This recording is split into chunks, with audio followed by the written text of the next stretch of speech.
La suba de precios parece que la nueva lista en los supermercados, en los minimercados, no le ha dado la razón o no han visto la conferencia de prensa a fines de diciembre del Gabinete Económico porque la inflación se acelera muy lejos de las expectativas del Poder Ejecutivo Nacional. Y además, los datos del año pasado tampoco acompañan la versión oficial. Los datos con Julia Estrada. Así es, Iván, porque en la estimación más elevada, que es la que dio la CGT, los gremios, 10 puntos por encima de la meta que fijó el Banco Central con su presidente Federico Sturzenegger. Para ser más exacta, 10 puntos por encima del rango superior de la meta, porque quiero recordar que la meta para 2017 iba del 10 al 17% y la inflación, vamos a ver ahora los números, entre un 26 y un 27% cerró en el capítulo 2017 con una verdad, que es que disminuyó respecto de 2016, donde según el Instituto de Estadística de Ciudad de Buenos Aires fue el 41,1% en 2016. Bueno, interesante que haya bajado a un 26, a un 27. Lo que pasa es que, claro, muy lejos de la meta. Esto es lo que explica que se haya modificado la meta para 2018, no tanto para hacer cumplir el 15% que efectivamente se fijó para este año, sino para que no se le pifie por tanto. Si iba a ser 10 la meta y si la inflación, supongamos, es del 20 este año, nuevamente el Banco Central le erraría por 10 puntos. Sería, bueno, de nuevo, que le pifie la principal autoridad monetaria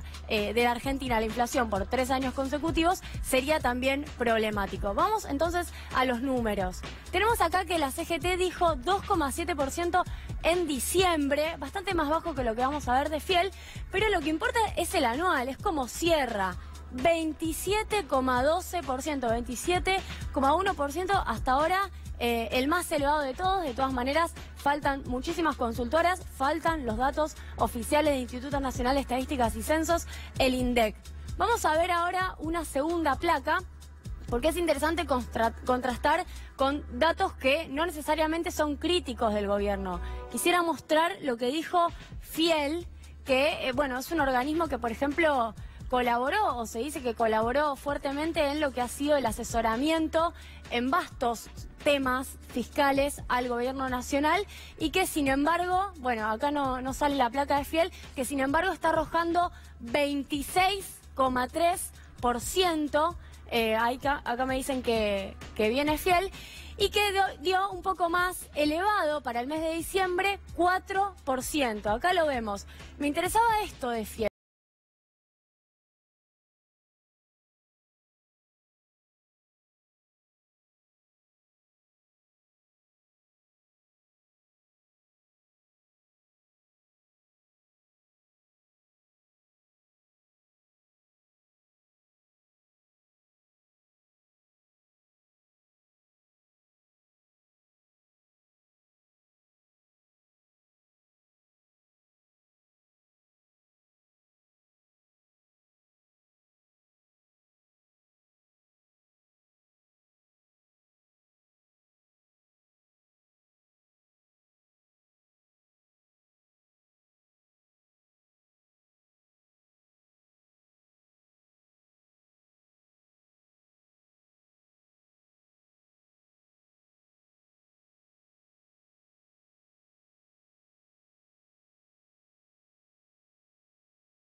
Desafía a los libros.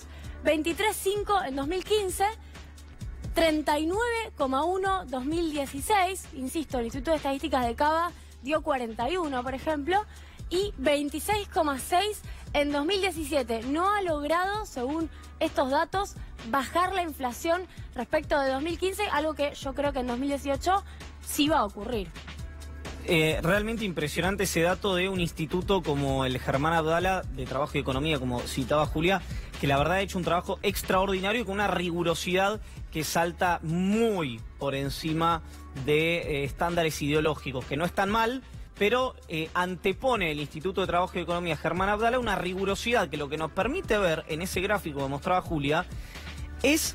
Y Julia, quiero que me corrijas si estoy diciendo algo equivocado, no me dejes avanzar en el error, que aún con la toma de deuda que ha tenido el gobierno nacional, la inflación del peor año, como han dicho muchísimos economistas, del kirchnerismo, que fue el año 2015, no en materia inflacionaria, sino en materia económica en general, la inflación de este año es mayor a la del último año del kirchnerismo. Eso es lo que mostraste, 23 contra 25.9, 25.8, ¿vi mal? ¿O 26.3? 26, daba 26.6 en 2017 contra 23.5 en el kirchnerismo. Pero además hay que agregar un dato adicional a lo que vos decís.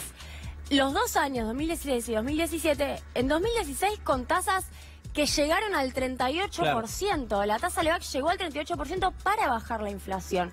Y en 2017 cerramos con tasas casi del 30% para el mes de noviembre en las colocaciones primarias de LEVAC y sin embargo fue de 26.6. Digo, es para analizar si la política monetaria está funcionando o si es una cuestión de tiempo, porque también los economistas que defienden al gobierno dicen que en realidad falta tiempo para que tenga efecto la política monetaria. Claro, pasa que en el medio, mientras le damos tiempo al gobierno para que funcione la política monetaria y la inflación supera a la de, reitero, el peor año del kirchnerismo, según muchos economistas en materia económica, la gente tiene que pagar y tiene que llegar a fin de mes. Yo, francamente, me costaría mucho...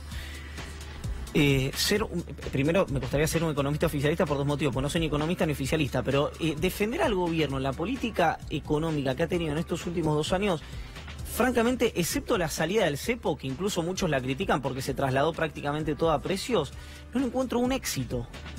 Un éxito solo, ni siquiera la inversión extranjera directa, no le encuentro un éxito a la política económica del gobierno. No tengo las herramientas, por supuesto, por eso está Julia y por eso vienen aquí invitados como, no sé, Andrés Aciaín a este programa, ha venido Iván Carrino, que tiene una visión menos crítica que la nuestra, por ejemplo, al programa El Gato, pero a mí me cuesta encontrarle, sinceramente. Les pido disculpas a los que no comparten esta apreciación, pero me resulta muy difícil encontrar un éxito en materia económica del gobierno. Nico, perdón. Julia, me subo un poco a lo que estaba diciendo Iván recién, digamos. Esta actualización de metas de inflación, de subir del 10 al 15% la inflación para 2018, ¿está siendo acompañada con una revisión de lo que es las herramientas, los recursos que tiene un gobierno para luchar contra esa inflación?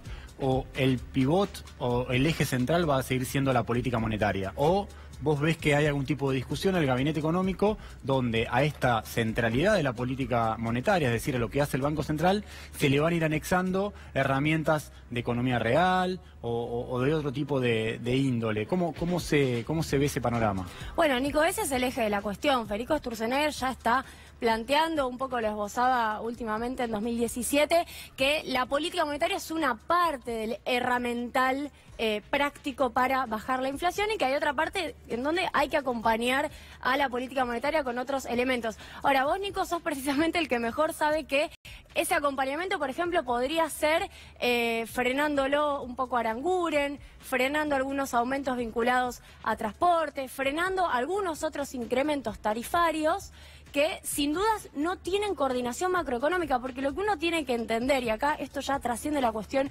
ideológica de si uno está a favor o en contra del gobierno de Cambiemos y de su política económica, es que debiera existir una coordinación macro. Si vos te pones de acuerdo en un 17% de inflación, mínimamente deberías conversarlo con el Ministerio de Energía y Minería, deberías conversarlo con Transporte, deberías conversarlo con la Secretaría de Comercio Interior, que debiera controlar los precios, me refiero a Brown. Entonces, si no hay esa coordinación macro, me parece que eso falla en un gobierno ortodoxo y también en uno heterodoxo. Y perdón, Nicolás. Y te hago otra pregunta, digamos, para concluir, digamos. ¿No serviría de alguna forma instalar de vuelta el tema de acuerdos sectoriales? Son acuerdos, pero con los formadores de empresas, con las empresas que todos sabemos que son los formadores de precios. ¿El gobierno no debería tener, aunque sea una política comunicacional, para decir, bueno, cuál es tu mensaje, cuál es el mensaje que baja el gobierno con las empresas formadoras de precios? ¿No querés ir a un encuadro de tensión? ¿No querés apretarlos, no querés ir a un escenario donde tengas que discutir aumento de precio, no querés instalar esa agenda, ok, está bien, se entiende.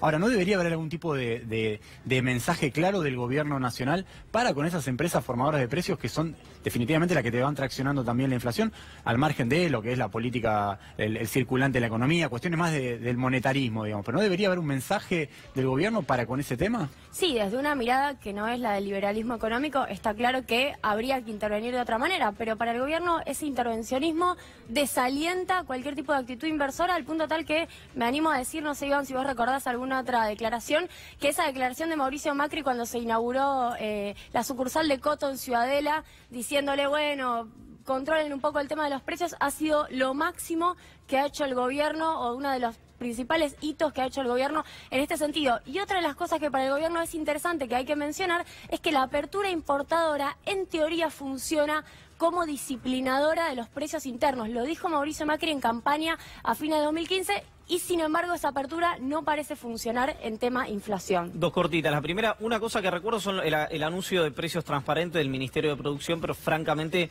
no le he hecho el seguimiento para ver cómo ha funcionado. Veo que a mis costados giran la cabeza de un lado hacia el otro como que no ha funcionado de la mejor manera, pero yo no tengo el dato.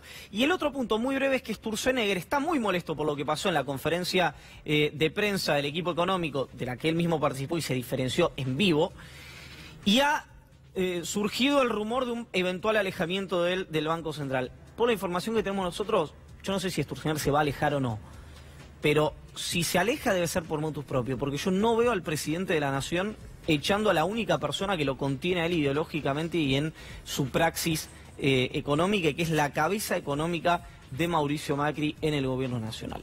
Pero cambiamos de tema muy brevemente.